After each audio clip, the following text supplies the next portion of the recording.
आगे तो बोलते टिल्ली टिल्ली मतलब वो खतरनाक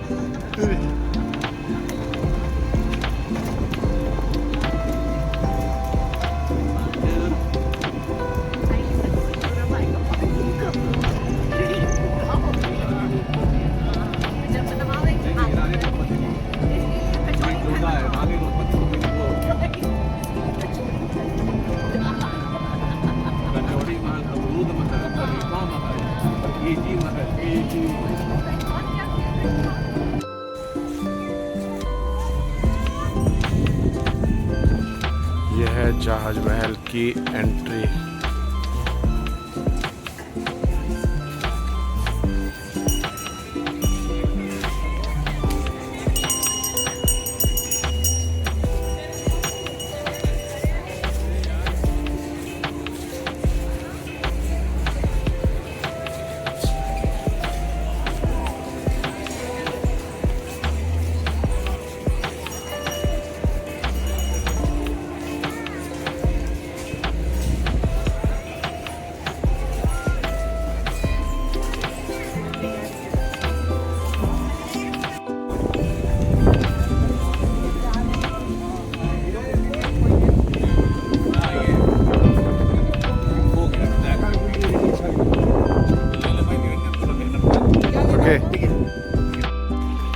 ये जहाज महल का टिकट काउंटर है। अब हम टिकट ले लेते हैं, देखते हैं कितने का है हमारा टिकट। ले लिया, यह टिकट ले लिया हमने 25 रुपये पर पर्सन।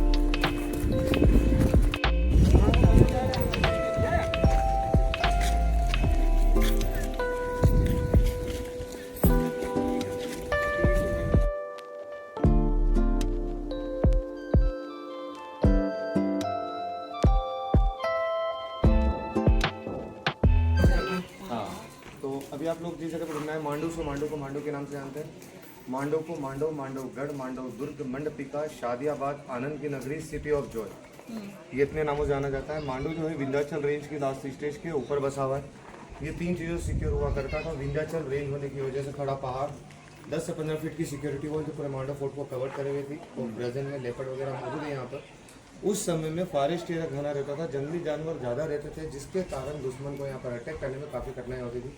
एमपी 2 भागों में डिवाइड है, मालवा और निमाड़। मालवा का कैपिटल रहा है अवंतिका नगर उज्जैन। उसके बाद यदि कोई क्षेत्र रहा है तो मांडव 250 सालों तक मालवा का कैपिटल रहा है। उस समय मांडव की आबादी अराउंड 1 मिलियन 9,32,000 हुआ करती थी। सेम टाइम दिल्ली की आबादी 3 लाख। मांडव का महत्व ज़्यादा इसलिए होता था कि 3 स्टेट की सीमा यहाँ से काफ़ी नज़दीक है, महाराष्ट्र, गुजरात और राजस्थान।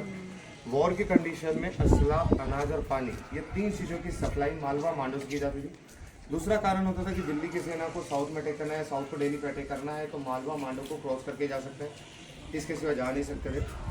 नॉर्मली हम जितने भी फोर्ट देखते हैं, अधिकांश फोर्ट होते हैं वो रिवर के किनारे होते हैं ताकि पानी की दिक्कत ना हो। मांडव की सबसे नियरेस्ट नदी है नर्मदा, जो इस पॉइंट से 33 किलोमीटर एयर डिस्टेंस है। नर्मदा ग्राउंड लेवल है, मांडव हिल अप साइड है, तो वहाँ का पानी यहाँ नहीं आ सकता। तो इन लोगों ने यहाँ पे रेन वाटर हार्वेस्टिंग सिस्टम रखा। 1200 कुएं, बावड़ी, 40 बड़े तालाब, 7 वाटर डैम। ये 11 सेंचुरी के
आर्टिस्ट लोग वहाँ पे प्रोग्राम देंगे, वो नीचे बने घरों के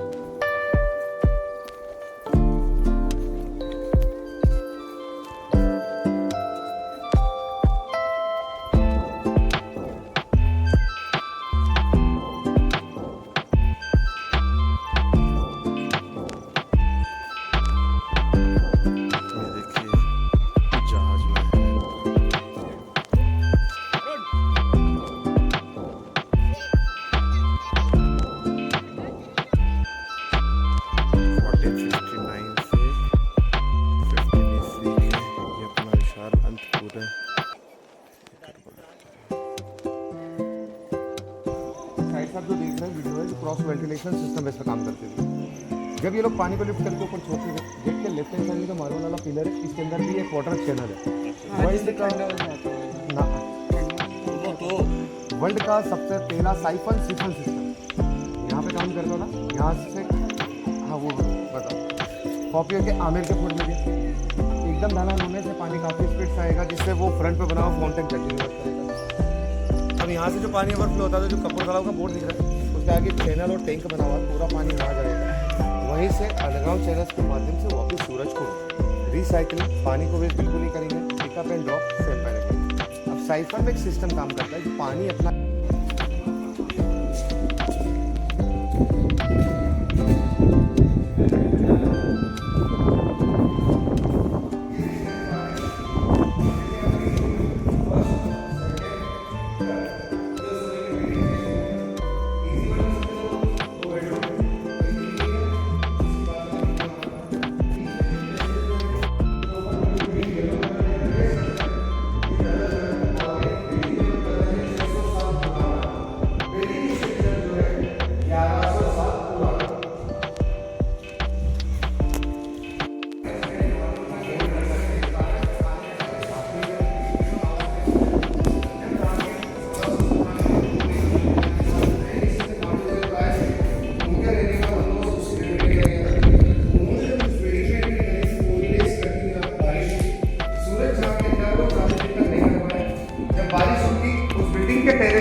कारण मांडव में आज भी बारिश में जब भी बारिश होती है और रुकती है तो कोहरा फॉग इतना होता है कि रोड भी सही से नहीं दिखता है। इस कारण वो यहाँ 7 महीने तक रुके। अधिकांश बिल्डिंग में खंडर हो रही थी, थोड़ा बहुत उनका रिपेयरिंग का काम इन्होंने स्टार्ट करवाया।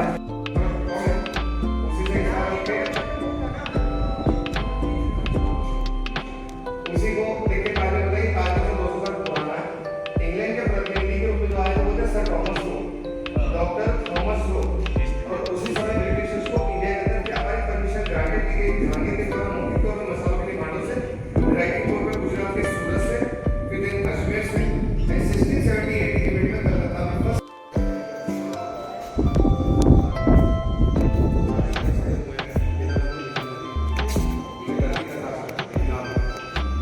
इनके बाद में राजा थे बप्पा राव, वो भी ईरान टर्की तक राज करते थे। वर्तमान रावलपिंडी जो पाकिस्तान के अंदर बना हुआ है वो इन्हीं के नाम पे जाना जाता है, क्योंकि इनकी एक सैनिक छावनी वहाँ पे उन्होंने बनाई थी, तो इनके नाम से वो जाना गया बप्पा राव। खजुराहो गए के पास है खजुराहो में भोजपुर, भोजपुर ठीक है। भोजपुर में शिवलिंग कितना बड़ा है? 20 फीट। राजा भोज ने 24 फीट के अंदर वो मंदिर बनवा दिया था। बप्पा रावल का शिवलिंग भी इतना ही बड़ा था। वो कहते हैं बप्पा रावल जब पूजा करते थे अपने दोनों हाथ से दूध जल का अभिषेक कर देते थे ऊपर, क्योंकि उनकी हाइट थी 15 फीट बप्पा रावल की। और वो जो तलवार चलाते थे, कारण हिंदू धर्म में कछुआ कमल दोनों शुभ लक्ष्मी का रूप माने गए, इसलिए बनाया गया। कछुआ पानी में रहता है, नीचे रहता है, इसलिए इसको नीचे बनाया हुआ है। कमल भगवान के शीश पे चढ़ता, पानी के ऊपर रहता, बिल्डिंग के ऊपर बना हुआ है। ये दोनों ही वास्तु के तरफ से आर्टिफिशियल तौर पर बनवाए गए थे, जो कि 13th सेंचुरी के बाद तो 13th सेंचुरी में सुल्तानों ने इसे अलग पर्पज यूज किया, स्विमिंग पूल, क्योंकि उनके लिए कोई वास्तु है नहीं। और कछुए का महत्व देखा जाए, साउथ इंडिया में विष्णु जी का कश्यप होता है मंदिर के अंदर। जब मैं आप लोगों को पूरा घुमाने के बाद ये ड्रॉप करूँगा ऊपर चढ़ने के लिए, और ऊपर से जब देखेंगे आप लोग तो प्रॉपर शेप मिलेगा कछुए।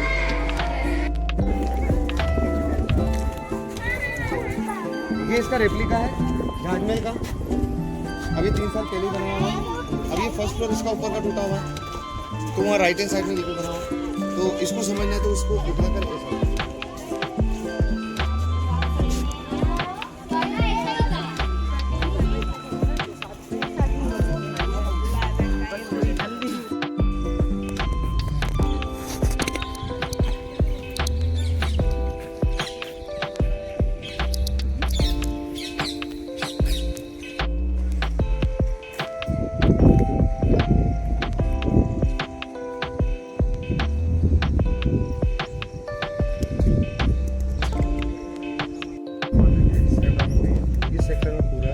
इसके अंदर जाने के लिए रास्ता यहाँ से जो क्लोज किया हुआ, वेंटिलेशन विंडो वहाँ पर है जो क्लोज करा हुआ है, और एक वेंटिलेशन विंडो यहाँ पर है जो क्लोज करी हुई है। सामने बिल्डिंग जो है डोला महल है। ये का मतलब होता है शक्ति का प्रतीक। डोला मीन्स होता है झूला, शक्ति का प्रतीक इसलिए है क्योंकि विदाउट फाउंडेशन बिल्डिंग है, Roman architect, sloping system, centre of gravity के हिसाब से टिका हुआ इंडिया का फर्स्ट एंड लास्ट। आज फॉर द स्लाइन बेस में वर्ल्ड वाइज बात होगी तो ये आ जाएगा इजिप्ट के पिरामिड, रोम का ऑडिटोरियम, कोलोसियम। इसे ऐसा बनाने का लॉजिक ये रहा है, पहाड़ों पे अर्थक्वेक एडर काफ़ी रहता है, मांडो पहाड़ के ऊपर है, जब भी भूकंप आएगा इस पत्थर की स्लैब पे बने होने की वजह से जब धरती हिलेगी तो ये उसके साथ मूव करेगा, जहाँ रुकेगी रुक जाएगा। फाउंडेशन रहता है, जिसे फाउंडेशन टूटता है और बिल्डिंग गिर जाता है, इसलिए इसे विदाउट फाउंडेशन होता है। झूला इसलिए कि स्लैंट होने से ऐसा लग रहा है बिल्डिंग को झुका हुआ है, उस तरफ से देखेंगे तो इधर झुका हुआ है, तो झूले का जो स्टैंड होता है उसकी शेप में ये बना हुआ है। सो दोनों ही वर्ड को मिक्स करके हुआ एंडोला। एक दीवाने आम होता है, एक दीवाने खास। ये दीवाने खास से गयासुद्दीन खिलजी ने अपने समय में लगाया था। उनके कैबिनेट की जितनी मीटिंग होती थी वो सारी की सारी इस बिल्डिंग के अंदर ही होती थी।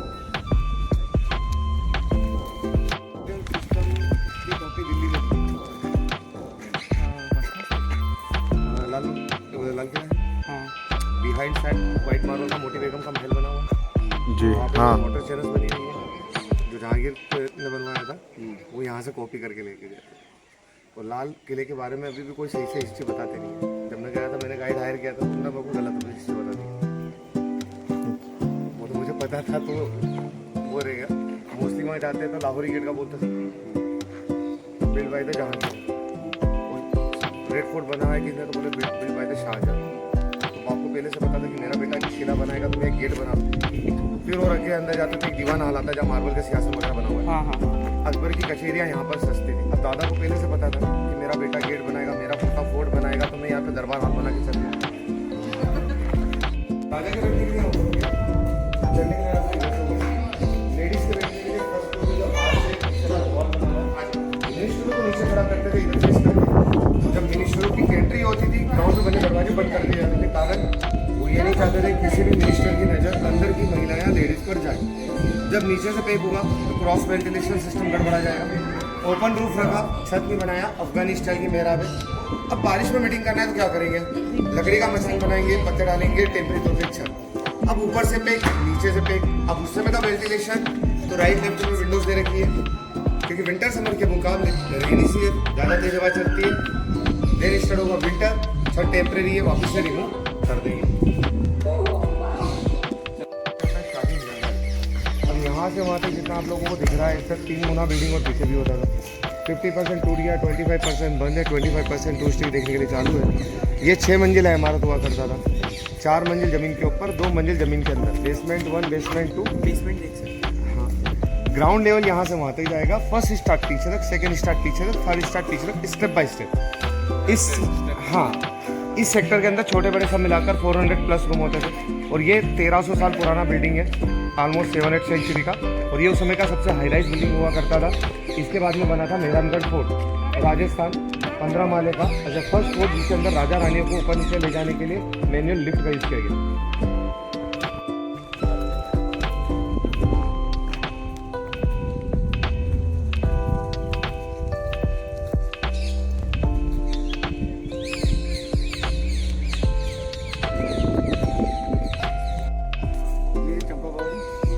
चंपा बावड़ी इससे कहा जाता है क्योंकि इसकी बनावट जो शेप आती है सेंटर से चंपा के फूल के जैसे।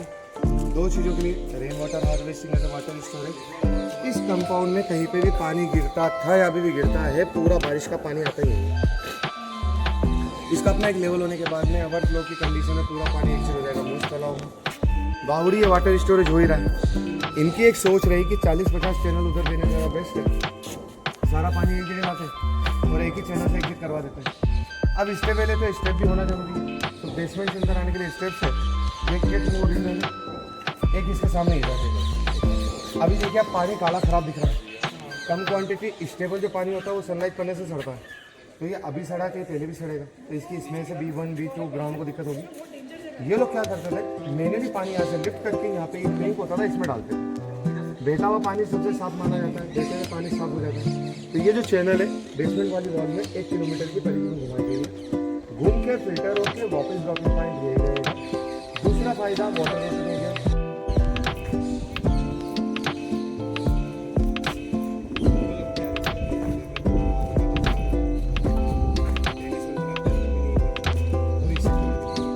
इधर से आ रही है स्ट्रक्चर जो हिंदू कम्युनिटी के, क्योंकि मुगल्स बहुत बाद में आए थे इंडिया में, इनसे पहले आए थे गौरी और खिलजी।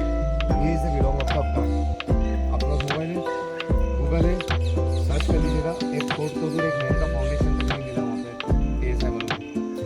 जाते थे रहते टाइम में, वहाँ चलता कबीला सिस्टम। कभी लोग तो होते हैं सरदार, 4-5 महीने घर, 4-5 महीने उधर, और उनका घर होगा तेल।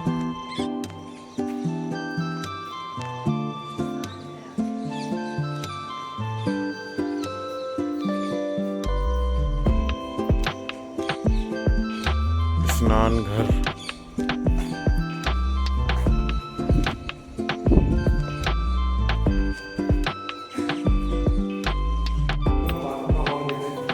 उस समय में 5 वर्तमान में 2 होते थे, 3 टूट है, फर्स्ट सेकंड है, बाहर के गेट टूट रहे, ठंडा पानी गर्म पानी जैसे हमको लगता है, वैसे इन लोगों को लगता है गर्म पानी के लिए इन लोगों ने बिल्डिंग के पीछे एक टैंक बनाया हुआ है, जहाँ से कभी पानी गर्म होकर आता है। ठंडा पानी हर सिस्टम दीवारों से आएगा। जब वो वाटर सर्विस है, फर्स्ट वाली है गर्म पानी की, सेकंड है ठंडे पानी की। तो टैंक है, एक में ठंडा, एक में गर्म, जैसा मिश्रण बना इस टैंक में, और विशेष पात्रों के माध्यम से अंदर जाकर स्नान किया जाता था। स्टीम बाथ, हाथ का बुल जला के नीचे रखिए, एक कॉपर के बोल में पानी रखिए यहाँ पे। जब पानी गर्म होगा, नीचे पॉइंट जो चैनल है जिसके माध्यम से सारी स्टीम अराउंड दीवार के अंदर एक चैनल सूख जाएगी। उस समय में बिल्डिंग को ग्लास की गेट ढक्कन के रूप में बंद करते थे ताकि स्टीम बाहर ना जा सके, लाइट प्रॉपर है। तो ये जो छोटे छोटे पॉइंट्स हैं, इनसे स्टीम रिलीज होती थी। कुछ देर बाद आके रानिया जो है स्टीम बाथ सोना बाथ कलिया करती थी। ऊपर का डिजाइन चांद सितारा होता है, तो मुस्लिम कम्युनिटी में वो लोग चांद सितारा को ज़्यादा पसंद करते थे, तो उन्होंने ऊपर का डिजाइन चांद सितारा करा था, दिन में परफेक्ट लाइट। और जब तेज पानी गिरता है, बड़ी बूंदें आने की वजह इनसे टकराकर बारी बारी बूंदें आती है, जिससे ये नेचुरल शावर का भी काम करता है। तो आप लोगों ने कभी दिन में तारे नहीं देखे होंगे? जब आप नहाने जा रहे थे और ये वही बाथरूम है जो आप लोगों की जर्नी का सबसे बेस्ट फोटो बनेगा।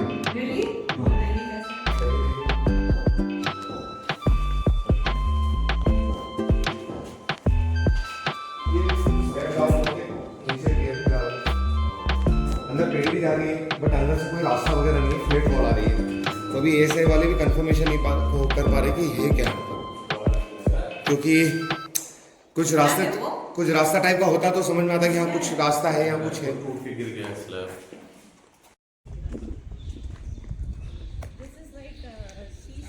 ओपन बाथ, तो ये है बाथ टब जकूजी, ये पूरा रिस्टोर हुआ है। वाटर लेवल ऊपर से ये लोग 4 इंच नीचे रखते थे। नीचे जो आर्चेस है कॉमन डिज़ाइन है, हर जगह पे अलग महत्व है। यहाँ ये बेनिफिट्स है कि जब कोई बंदा नहाएगा तो पानी अंदर बार अप डाउन होगा, जिससे वेव क्रिएट होगी, तो फीलिंग आएगी नदियाँ तालाब के किनारे बैठ के वो नहा रहे हैं। बॉडी मूवमेंट्स कंटिन्यूस रहेगा तो वेव्स भी कंटिन्यूस रहेगी। तो सिटिंग एरिया ये वाला रहता था, लेग रेस्ट इसके नीचे रहता था। इसका ड्रेनेज नीचे वाला है, इनफ्लो वहाँ से दीवारों के आर पार पानी पहुँचाना है तो पत्थरों के पाइप है, प्लस यहाँ के जो दीवारें हैं और पिलर है उसके अंदर जो पानी की पाइपलाइन है वो चूने की बनी हुई है।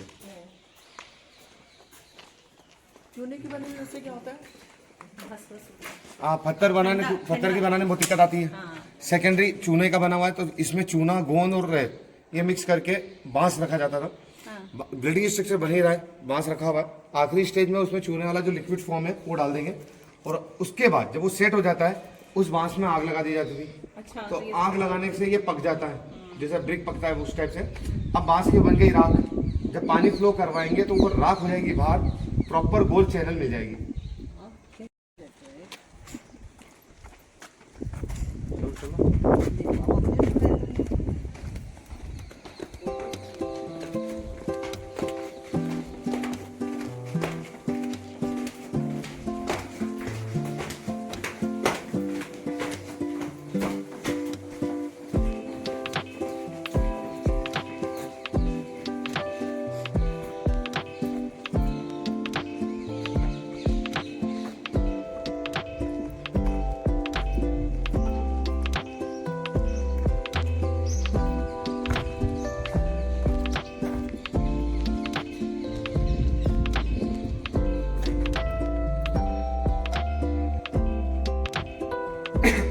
गेम्स खेलने के लिए नहीं है, वेपन्स की प्रैक्टिस करने के लिए। थक हार गया केबिन बने बैठने की। प्रेजेंट कंडीशन गर्मी से बचने के लिए एसी, फैन, कूलर, 3 चीज़ें हमारे पास है। इनके पास कुछ था नहीं, इनके पास दिमाग था। इन लोगों ने क्या करा, B1 की सारी आर्चेस लेग की तरफ ओपन करके रखी। समर टाइम दिन के वक्त जब हवा पानी को टच करके अंदर आएगी तो वो ठंडी रहेगी। पुराने में अंदर से ठंडे रहते हैं, हवा से वो ज़्यादा ठंडे, तो समर टाइम ज़्यादातर वक्त अंदर गुजारते थे। मालवा की ठंड की रातें काफ़ी ठंडी होती है। दिन भर की गर्मी से सनलाइट से तालाब का पानी गर्म हो जाएगा। शाम को 7-8 के बाद जब हवा पानी को टच करके अंदर आएगी तो वो गर्म रहेगी। जिससे जितना एयर टेम्परेचर ऊपर का ठंडा उतना अंदर नहीं रहेगा। तो ठंड की रातें इसके अंदर, गर्मी का दिन, कुल मिलाकर एयर कंडीशनिंग सिस्टम और रूटिंग सिस्टम उस टाइम पे लोग इस टाइप से यूज़ करते थे। वैज्ञानिक लैंग्वेज की बात करें तो sea breeze, land breeze, sea breeze समुद्र में काम करता है, लैंड ब्रीज रेगिस्तान में काम करता है। इनकी अपनी इन्वेंट्री है। लेक ब्रीज साइंस वालों को बाद में पता करना पड़ा है, ये 8th सेंचुरी 9th सेंचुरी में इस चीज़ को प्रैक्टिकली यूज़ कर रहे हैं। अभी हम बेसमेंट में खड़े हैं, बट बेसमेंट वाली आपको फीलिंग यहाँ पे जीरो है, अंदर जाएंगे वैसे ही आ जाएगी। इसके नीचे बेसमेंट 2 है, जहाँ पर 2 इमरजेंसी स्केपिंग टनल्स है, इनकेस कभी अटैक होते हैं तो भागने के काम से। और काफ़ी बड़े बड़े कमरे बने हुए हैं। उनका काम होता था क्योंकि ऊपर वाला एरिया यदि ठंडा है तो नीचे का भी एरिया ठंडा रहेगा, तो खाद्य सामग्री को स्टोर करने के लिए as per the cold storage.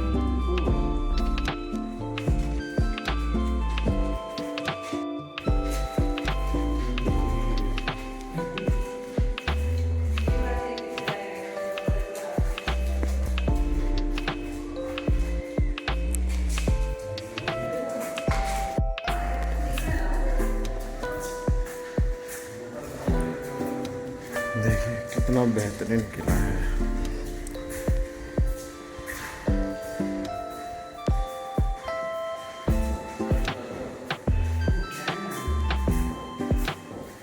देख रहे हैं हम बेसमेंट में हैं। अभी हम -2 में जा रहे हैं। चंपावड़ी में आने जाने के लिए रास्ता वहाँ से, बेसमेंट 2 में आने जाने के लिए रास्ता यहाँ से। ये पूरी पानी के किनारे मूल तलाव से कनेक्ट है। इधर जो वेट चलती है वो वीडियो को कवर करती है। ये जो लाइट आ रहा है दीवार टूटने धसने की वजह से, एग्जिट और भी दीवार टूटने धसने की वजह से। तो ये डार्क एरिया होता था। लाइट के जो घी के दीपक जलाते थे, घी के दीपक से धुआं बिल्कुल नहीं होता है, खुशबू बहुत अच्छी होती है, तेल के मुकाबले ज़्यादा सर्विस देता है। और घी होगा गाय के दूध का बना हुआ, कारण जब उसे जलाते हैं तो वो वायुमंडल को शुद्ध करता है, इसलिए यज्ञ हवन में गाय के घी का उपयोग किया जाता है। और इस दीवार की मोटाई है 40 फीट,